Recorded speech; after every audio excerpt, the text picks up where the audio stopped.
شہزاد صاحب پوچھتے ہیں کہ کیا حج و عمرہ کے موقع پر اپنا حلق خود نہیں کر سکتے؟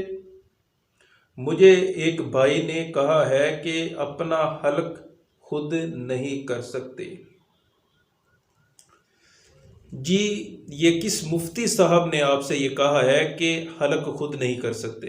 جناب، یہ ضروری نہیں ہے کہ دوسرے بندے کو پیسے دے کے بال کٹوائے جائیں، نائی سے ٹڈ کروائی جائے، بال منڈوائے جائیں، یہ ضروری نہیں ہے۔ اگر کوئی بندہ اچھے سے خود اپنے بال کاٹ سکتا ہے، حلق کر سکتا ہے، تو بالکل اس کی گنجائش ہے، وہ اپنے خود بال کاٹ لے، قصر کر لے یا حلق کر لے، لیکن احتیاط ضروری ہے۔